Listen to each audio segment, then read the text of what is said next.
Good morning, Rabbi Isai.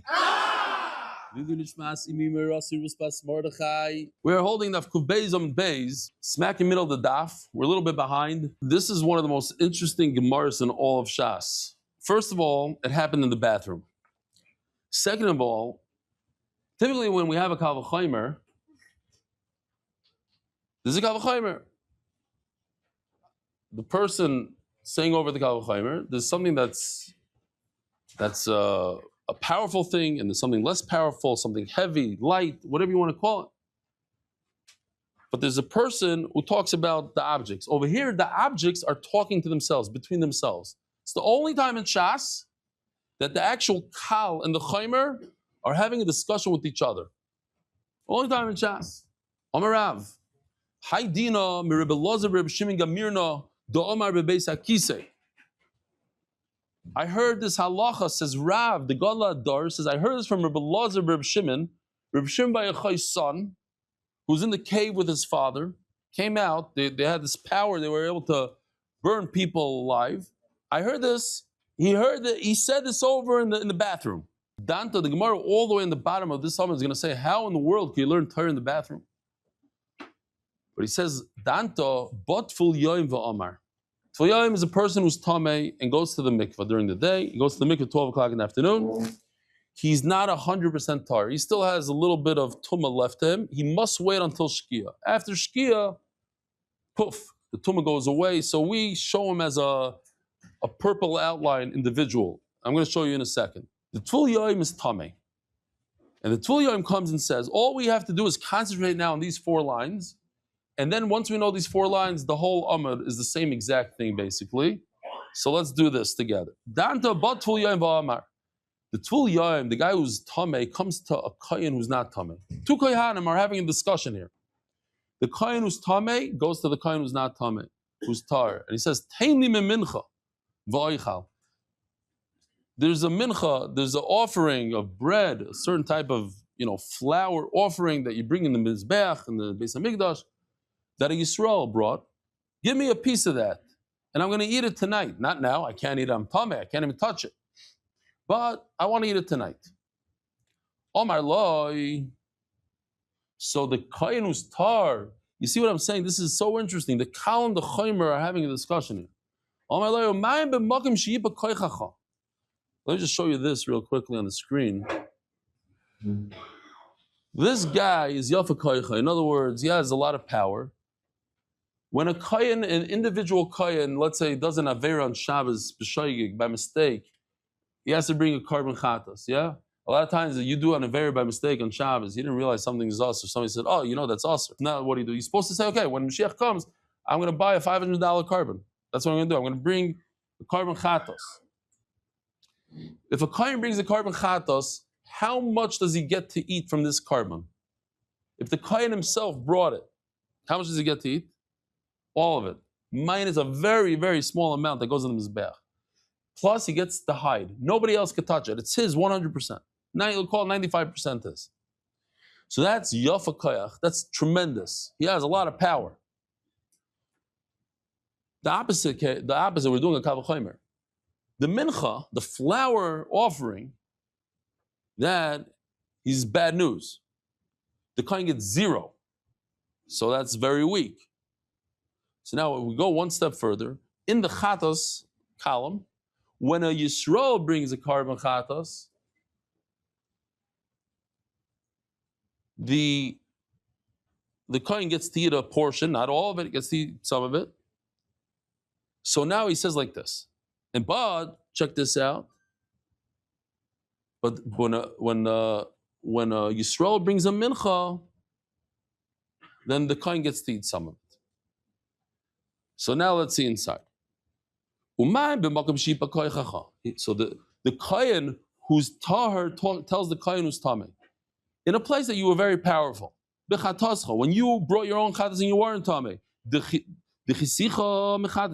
nevertheless, on the bottom. On the top, you're very powerful. But in the bottom case, when Yisrael brings a chatas, I can tell you, you get nothing. Why do you get nothing? Because you are tameh right now. You're called a tful yom, you don't get it. So when you're talking about a mincha, we're talking about he wants a piece of the mincha. A mincha, you start out on a very weak position. When you yourself bring a mincha, you get 0, it goes on the mizbeach.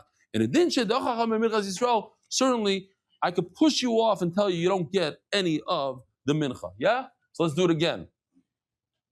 The Kohen who's Tameh says, give me a portion of the mincha. So the Kohen who's Tameh says, no.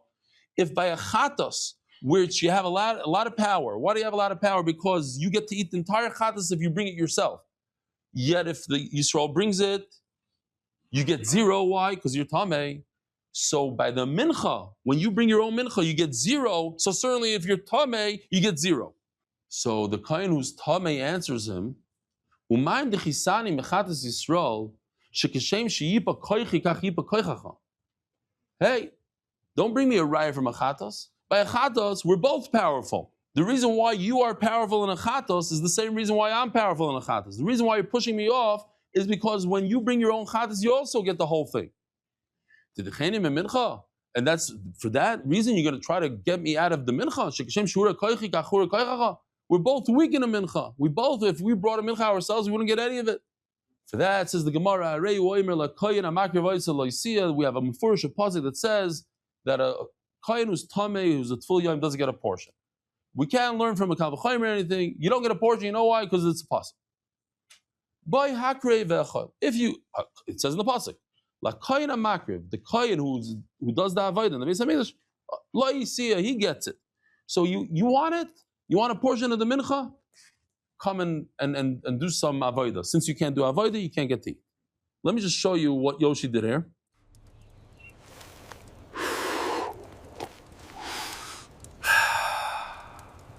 סליחה רבה, תן לי מהמנחה ואכל את זה בערב. ומים במוקם שהיו בגייך בחטוסך, דכיסיך בחטוס ישראל, מוקם שהוא רק גייך במנחוסך, אינו דישה דיכך במנחס ישראל. Basically, the two Kohanim are having the discussion. So now let's keep on going. It's the same idea now over and over, 3 times, until the bottom of the Amud. Now he tells him, the guy who's Tameh tells the guy who's Tar, Ten li mechatas Yisrael v'oichal. Before he's saying, give me a mincha, now he's saying, give me some of the chatas, and I'll eat it tonight after I become Tar. Amalai, so the Tar once tells him, we already established by the mincha, where I'm very weak in a mincha. Why am I weak by a mincha? Because if I brought my own mincha, I wouldn't get any of it. And I was able to push you off by the mincha of the Yisrael, that we established already that you can't get a portion of the mincha. So when it comes to the chatos, we're just doing the reverse now. By the chatos, where I have a lot of power. Why do I have a lot of power? Because I get to eat the entire thing if I bring my own chatos. In addition, certainly if Yisrael brings it, I'm not going to give you anything. Amar lo, so the one who's Tommy says, you know why when the Yisrael brings a mincha, I don't get it?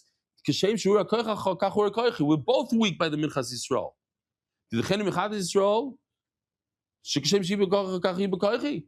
By the mincha, we're both weak. If we both bring a mincha, we both can't eat it at all, so we're both weak. That's why the Torah said that I don't get any portion from the Yisrael's mincha. But by a chatas, we're both powerful, because if we bring a chatas, we both get to eat the entire thing. So maybe I should get a portion of the chatas. So he gives up. The kohen whose Torah gives up. He says, Arei oimer. We have another pasuk. HaKohen HaMechate. The kohen who does the zrika on the mizbeach, he gets to eat it. Show me that you can do zrika, and then I'll give you a portion. Since you're telling me you can't do zrika, you don't get a portion. Next, yeah, everybody's with me. Weiter. Harei oimer. Sorry, Omar lo. So then he tells him, give me a portion of the shlamim, of the kachim kalim, and I want to eat. Omar lo. He tells him, so the kohen that was tar says, in a place that you were very strong by the chatos, the Yisrael, we already established you're not going to get a part of the chatos. So by shlamim, where you're already weak, why are you weak? You don't get the whole thing. You don't get 95%. You only get 20%. You only get the breast and the thigh. So certainly I can push you off. So he says no. The one who's telling me says, you know, by chatos, only a zachar can eat. It says in the pasuk, kol zachar. I can't give it to my wife. I can't give it to my slaves. So I'm weak over there. My wife and children, my avodim, my slaves, they could also eat from the chaz of the shaykh. I'm powerful over there. Maybe I should get a portion of it when I'm tamei. Therefore, we have a pasuk like kohen azarik dam ashlamim lo yeh. The kohen who throws the blood, he gets it. If you could do the zrika, you could eat it. That's a tful yaim. So the Gemara says, it's mamish interesting. The tful yaim leaves kula v'chumrav with the kal v'choymers al roishay. He comes out all bruised from this fight. He lost every single argument. All the kal v'choymers on top of his head. He represents all the downtrodden yidden, the Einen, the one who just lost his father, and the mechuzak kapara, the one who not only has to wait until the hair of Shemesh, until the nightfall, but also has to bring a carbon the next day. He certainly can't get a portion of all these things that the Tvul Yom try to get. And now I'm just going to show you the last part of this. Here is all the Kavachoimers.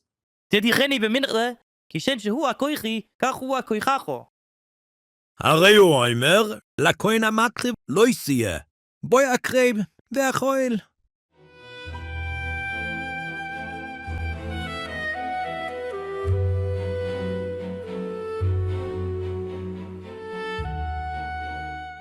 Parach Ravachai. 8 lines from the bottom. Parach Ravachai. You know what's missing? Why didn't he continue the argument? The Tvul Yom should say, if there's a firstborn animal, and you give it to the Kohen, and the Kohen puts it on his Beach, this Tvul Yom guy, he's a little bit of Tumah, some of it left in the mikvah, some of it is waiting until nightfall. Give me a portion right now, and I'll eat it when I'm tired tonight. I'm going to be starving. The one who's tired says, Rabbi, if you don't like the sugya, it's fine, because it's going to be over in 10 seconds, and we're starting something brand new. He tells him, when I'm tahar, and I'm in a bad position by a chatos, it's a avodah, because I can't give it to my wife and to my slaves. And I was, nevertheless, even though I'm weak, I'm tahar and I'm weak, I was able to push you, tummy guy, out, and I didn't give you a piece. In a place that I have very strong powers, in a B'chara, I'm very powerful. The Kuli Dili, I get the entire thing, it's mine. In a place that I'm powerful, I shouldn't give you anything. So he answers him back, the one who's talking about, you know why you pushed me all by a chatos? We're both weak in a chatos. That gives you right to push me off from the B'chara. We're both strong over there. So that's why there's a pasuk that only the one who throws the blood gets to eat. Same thing over. No, so how come Rebbe Lazar, Rebbe Shimon in the bathroom didn't come up with this whole Torah about a b'char? How come it's only Rebbe Chai? Doesn't say that the meat goes to the kohen who throws the blood. It only says Ubsar Miyalach, it doesn't say Zarek. Meaning, the Rebbe Lazar Rebbe Shimon holds, you're right. A Tvul Yom does get to eat from the B'char.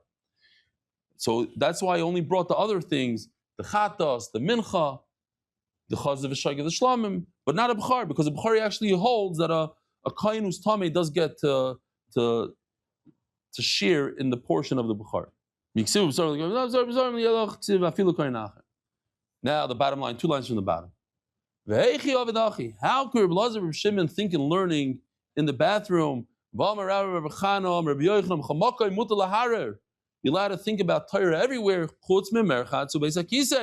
besides in the bathroom and in a shower, in a bathhouse. So the Gemara says, no, don't worry about it. Says the Gemara. It's oinus. Oinus not. You can't talk it, but you can think it by mistake. You try to do anything you can. The Vilna Gaon wrote the Ayel Mushulish, a sefer on math, geometry, in the bathroom, because you got to do stuff to remove the thoughts. All right, Zok the Gemara, Daf Kuf Gimel Amar Aleph, Mishnah. Kol shalei zacham mizbeach b'bsara So now we're starting a sugya about the hides. You have to understand, in the time of the Gemara, the hide was everything. They didn't have plastic. They didn't have. You made everything from leather, right? Shoes, other things.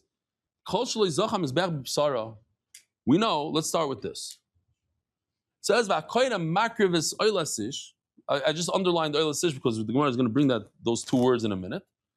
Ar ha'oila, the hide of the oila, which we know the oila goes kulel Hashem. You burn the entire thing on the mizbeach. The kohen doesn't get to eat a morsel of it. The kohen gets all the hide of the oila. We're going to see. It also applies to all the kachim. Who gets kachim kalim? If somebody brings a shlamim, who gets the hide of the shlamim? The owner, not the kohen. The owner gets all the meat, besides a little bit of it. So, culturally, zacham mizbeach b'psara. If for whatever reason you couldn't put the meat on top of the mizbeach, why? It became possible for some reason. So the kohen cannot get its hide. Shenemar oilas ish. The words oilas ish on this pasuk are extra. And we learn from it, oila sha'alsal ish. It has to be an oila that did the job for the human being. It accomplished what it set out to accomplish. Then the kohen could get to use the hide.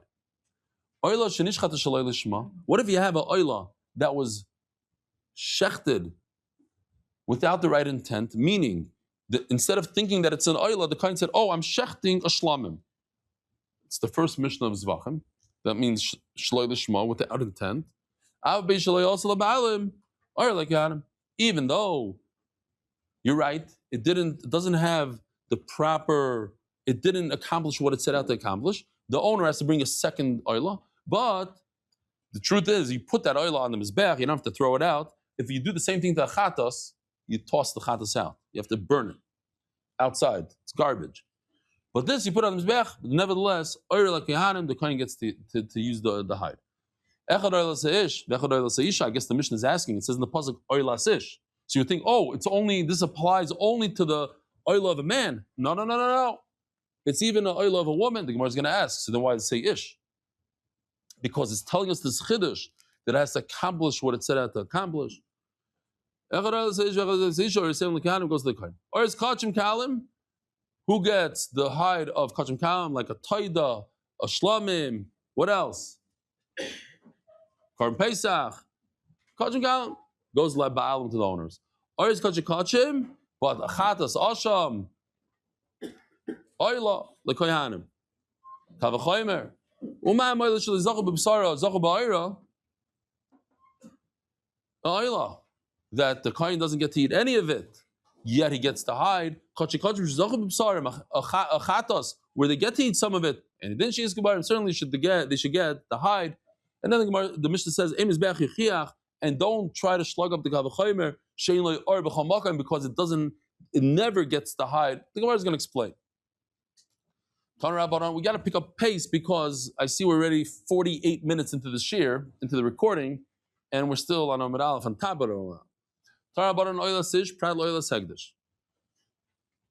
Torah does not give the hide to the kohen when it's the oila of hegdish. The Gemara is going to explain. Besides the oila of a ger, which the Gemara is also going to explain, that it means that the ger died. My prad loyla hegdish. What does it mean that the kohen cannot share in the hegdish? Omer b'chir bar Yosef prad loyla haba min ha'meisaros. Meisaros means, let's say somebody brings a carbon asham. Before he's able to bring it, the asham runs away. So now he's stuck. So what does he do? He has to buy another asham. So he buys another asham. What happens every single time? You know how it is. You buy an asham, second asham. What's going to happen? No, but you're not going to find. Right after you shecht it, as you come home, the asham shows up at the door. That's every single time, and it happens to me. Now what do you do? What do you do with this asham? What do you do? This is Yirachi style. You put him in a special place. They should get a mum. And once he gets a mum, you're able to sell him. And then what? Oh, what you just saw, the last piece I'm going to show you, that's the desserts. Ketzah Mizbeach means dessert for the Mizbeach. So sometimes when the Mizbeach has a lull, like there's not enough karbanos, so you grab a oila, you put it on there. So it says that when you sell this asham, you make sure it has a mum, you send it to Kevisland. It has a mum, you sell it, you take the money, you buy oila. So that oila that you buy, the kohen cannot take the hide. That's what it means. A regular oila that a Yisrael brings, the kohen takes the hide. Not this one. Says Gemara, that makes sense because that extra money goes for an adava of the community. Kohen doesn't get to share in it. Who gets it? The Bedek Habayis. But according to Manoah, it says that this money goes back to the guy that had the asham. So now it becomes a individual oila. Why shouldn't the kohen take the hide? Says the Gemara, you're right.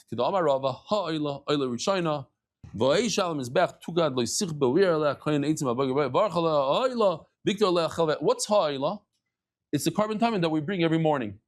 It's a oila. It's the first oila. So ha'ila with the hey ha'yidiyah ha means ha'ila rishona. It's the first oila. So hachanami. So too in the next this passage I'm showing you over here, which is talking about the hide of the oila. We're talking about oila rishona. We're not talking about an asham that you had to sell and you bought an oila with it. We're talking about it originally. The first one was oila. So we're scratching the asham thing. We're going back to oila, and that's it. Oila rishona. It's coming to say that if somebody says, "You see this oila, I'm giving it to the Beis Hamikdash," that they should use it for the upkeep of the Beis Hamikdash. He took an oila that's supposed to go on top of the mizbech, and he gave it to the upkeep of the mizbech of the Beis Hamikdash. The Kohen says that it works, and they're able to grab it. The Bedek Habayis grabs it. But even according to the says that the Bedek Habayis cannot grab it. How do you mean basar? The Bedek Habayis can't grab the meat. Or tafis, it's able to grab the hide, and therefore it does not go to the koyanim. Same thing. It goes to the kohen cannot take from an oila, even though the pasuk says kohen can take the hide off an oila, not an oila that came from extra asham getting lost and kevis land, the whole thing. It must go according to Rabbi Yehuda, but that can't be. Rabbi Yehuda retracted. How do we see this? The Sanya, Shishal and Adava. We learn new things every day. Shkalim, you all know, or maybe you don't know. The shofar is a pushka box, and they had these pushkas in the Beis Hamikdash. And there's 13 of them. And you could see 13 here. I'll explain to you why. One of them said Taklan Chadatin, one of them Taklan Atikin, Kinim. They're for different things. If you want to Goizli Ayla for the birds, Eitzim for wood, Levina, Zav, the Kapairs, and then Nadava. Nadava is 6 pushkas like that all over the Beis Hamikdash. So that's why it's 13. So the Gemara is just discussing now. So that was Shlamim. That was the easy part of Shlamim. Shkalim, I mean, Shishal and Dava. Laila, Habam, and Amisaris, you put in the pushka over there, Oila, that comes from the Asham that you sold from Kevis land, and you have the money, and it goes to Oila. You put it in the pushka. It's shaped like that, so you can't stick your hand in there and take money out. It's a one-way, what? It's a narrow, Shalom Aleichem. You also, I know you. So it's narrow on the top, and it's wide on the bottom. It can contain a lot of money, but you can't be a thief and put your hand in and take money out. So Shalayu Kohanim is a Kohen Ba'ira. Rabbi Yehuda says a Kohen does not get the hide of a oila of a moiser, right? It's not the regular oila, it's the oila that comes from Asham. So now the Gemara explains, how do I know that Rabbi Yehuda retracted? Omar Rabbi Nechemia. Rabbi Nechemia says, Rabbi Shimon. There was a Kohen Gadol by the name of Yayada, and he came up with a pshat. And this is the medrash that he said. This is the pshat he said. Asham hu ashoim asham lashem. I'm very proud of you. Really quiet. It's unbelievable. He told me he's going to be quiet. He is. Eli's son. Amazing. So you see this pasuk over here? Asham hu ashoim asham lashem. It seems like the asham goes to who? What does it say? Hashem. But then there's a pasuk. Here. It says that the Asham, Torah Haslam, HaKoyen, Ashichababoy, Lo Yeh. It goes to the Koyen, not to Hashem. See, you had a contradiction. does the asham go to Hashem or does it go to the kohen? Which one is it? So he says, Kol sheba mishum chatas mishum asham yilokach by oilos. If it comes from a chatas asham, you should buy an oil with it. Habasar. So what do? To solve the contradiction, habasar Hashem, the meat goes to Hashem, oil lakoyanim, the hide goes to the kohen. Amarlei elamar b'may markim la. So he says to Reb Nechemia, how are you gonna explain Rabbi Yehuda? Okay, very good. Now I forgot to say that a second before, Oil Academy asked him, he said a good pshat, but Rabbi Yehuda didn't argue with it. And since Rabbi Yehuda didn't argue, it seems like he retracted. In other words, it says mafurish that what? The Ariel HaKohanim, the hide goes to a kohen. And you said that in the name of Rabbi Yehuda, that the hide doesn't go to the kohen. You see that, and Rabbi Yehuda didn't argue with this. So you see Rabbi Yehuda agrees that it goes to the kohanim. How are you going to explain Rabbi Yehuda? Talking about a case where a person decides to give everything away to the Beis HaMikdash. Rabbi Yeshua. And we're going to go with Rabbi Yeshua Shita. That what? It's not a person gave everything away to the Beis HaMikdash. And part of his belongings were animals. Some of them were male, some were female. And they were able to go onto the Mizbeach. Now, I don't know what this guy did. I don't know what he wanted me to do with it. You sell these animals, the scharim, to people that need a oila. And you scream, anybody need a oila? Here, buy this. Take this as oila. And the money, what do? The money you give to Bedek Abayis. Nekevas, what do you do to the Nekevas? Anybody needs a shlavim, you sell to the Nekeva. Udmeim, Yiblum, Shain, Chazim, the Bedek Abayis. The person wanted all the money to go to Bedek Abayis. He had some animals that are good for the Mizbeach. And you're not allowed to sell. If a person says that it's for, you can't just sell it out and then it has to go to the Mizbeach. Okay, so you make sure it goes to the Mizbeach. Sell to people that need oil and a shlam. And we're going with Rabbi Yeshua. So what does Rabbi Yeshua say? Rabbi Yeshua Omer, Zechar Matzimam Yikriv Oilos. When it comes to the males, don't sell them to somebody that needs oil. Put it directly on the Mizbeach. Only the cave you should put on as shlam. Why? So Rashi says something very interesting. Shlamim, what happens to shlamim? People eat the meat.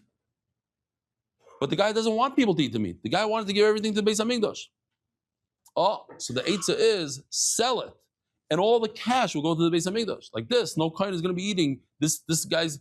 Imagine, you give a donation to a yeshiva, and people end up eating your money, having pizza on your account. It's not gishmak. You want the money to go directly to the yeshiva. So,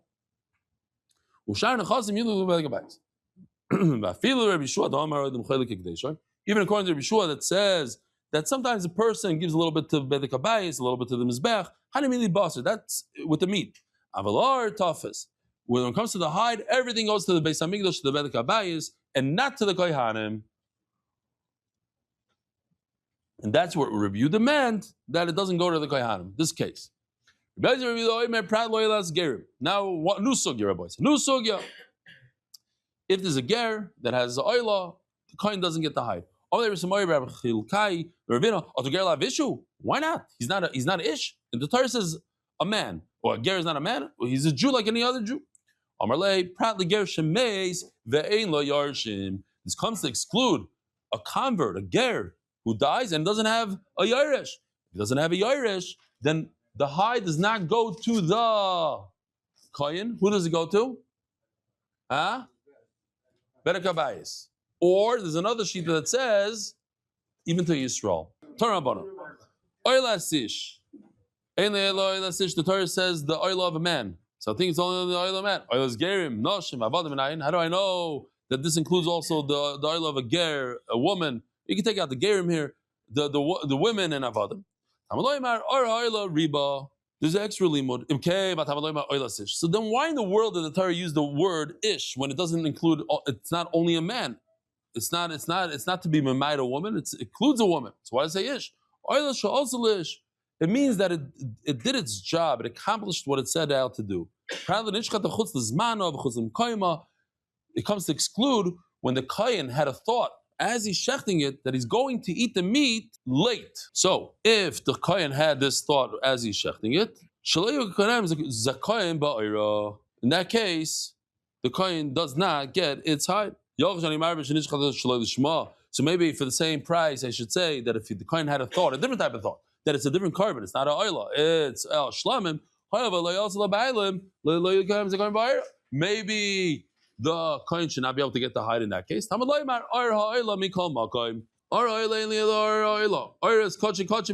know that the hides of kachim go to the kohen? Maybe this also includes the lesser category of kachim kalim, shlamim, toida, that sort of thing. That they should get the hides. We said already, who gets the hide? The owner. It has to be similar to oila. Just like oila is in the category of kachim kachim, not kachim kalim. I've called kachim kachim. So Reb Shmuel says, I don't need a pasuk. I can learn this from logic. And the Gemara is going to ask afterwards, so then what does he do with the pasuk that they were learning from Mashahikriv? So just pay attention to that. Reb Shmuel says, I don't need a pasuk. I got a kavachaymer. And how come the other man, the Amar, can't learn from a kavachaymer? So the Gemara is going to say at the end, because sometimes even though there's a kavachaymer, the Torah writes it. So people don't make a mistake or whatever. So let's see inside. What's the kavachaymer? Simple kavachaymer. Here's the kavachaymer. We said this a few times already today. The oila which the kohanim cannot eat, but they eat, they get the hide. Where the kohen does eat, and it didn't certainly the kohen should get the hide. So the Gemara says, well, Mizbeach will prove it to you that what? It gets to eat the meat. Mizbeach eats meat, and it doesn't get any hide. No, I could push that off. Mizbeach never gets to eat any hide in any situation. So what does that tell me? That it's not something that's edible for Mizbeach. It's not royal hakrava. So don't bring me a rye from there. Kohanim get to eat once in a while from different korbanos. So therefore, they always get, they get the hide once in a while, like by the oil, so therefore they get by all the kachim.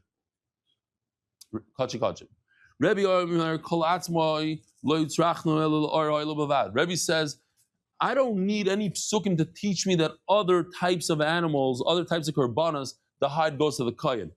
The only one that I need a pasuk for is what it says in the pasuk for the oila. Why? Just think about it, he says. The hide and the meat always go hand in hand. The cow, the bulls and the goats that we burn outside of the Beis Hamikdash, how do you burn them? The meat and the hide go together. When you have a chadz in Hashem, the kohen gets the meat. Who gets the hide? The kohen. If the kohen wants, when he gets his meat, does he have to skin it? No. He could cook it with the skin. He could take off the skin. He can do whatever he wants. If they want, they can leave the skin on. Now let's talk about kachim kalim. The shlamim goes to the owner. If they want, they can take off the skin.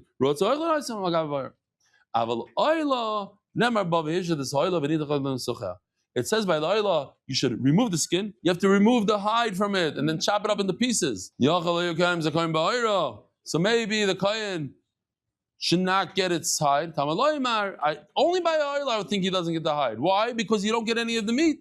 That's why the Torah has to come to say, he gets the hide. Now we have to understand, but why does the Torah say lo yeh? This comes to exclude a person who's tamei a little bit, that he went to the mikvah, but it's not Erev Shemesh, it's not nighttime, or he didn't bring his carbon, and somebody lost a loved one. Okay, I can understand they don't get a portion of the meat because you have to eat it, it's edible, but the hide they should get a portion. It comes to exclude. Why did Tanakama need a pasuk? You should learn out from Reb Shmuel's kavachaymer. Says Gemara, because you're right, you can learn from kavachaymer, but nevertheless, the Torah sometimes goes ahead and talks about it because somebody will come later on. If you learn something from logic in a later generation, somebody will disprove your logic. Rabbi Shmuel learns from a kavachaymer. What is going to do with the pasuk which the Tanakama learned from to begin with, that the kohen gets the hide? Comes to exclude a Tfil Yoim Chuzak Kippur. We just finished saying that what do you learn with the two words La'iyah? Comes to exclude a Einan. So why is he learning from Asher Hikra? He should learn from La'iyah. Shmuel Tamei. Shmuel is according to his own Shita. It's like Zer Shava. It says these two words here, and it says these two words here. By Chatas and Oil, it says by Asham and Oil, it says the same word. By Asham, you're allowed to take the bones and make a flute out of it, do something with the bones. So too, by the Oila, you're allowed to do something with the bones. Mufni. We know when we have Gzer Shava, we could always undo the Gzer Shava. We could slug it up. Unless there's extra words. Says Gemara, yes, we have extra words. The Eloi Mufni, how can you slug it up? Of course you can use the bones, because you can eat the meat, so you can use the bones. But Oila, you can't eat the meat, so maybe you shouldn't be able to eat the bones. You use the bones. Therefore, La'iyah, Krayatiru, since the words La'iyah are extra, so we have Gzer Shava that teaches that you could use the bones of Oila. Rabbi Sai, have a wonderful day. Yishkoyach for having me. Merit the schus of spreading Torah throughout the world. Sponsor a shir today. MDYsponsor.com or sponsor at MDYDaf.com.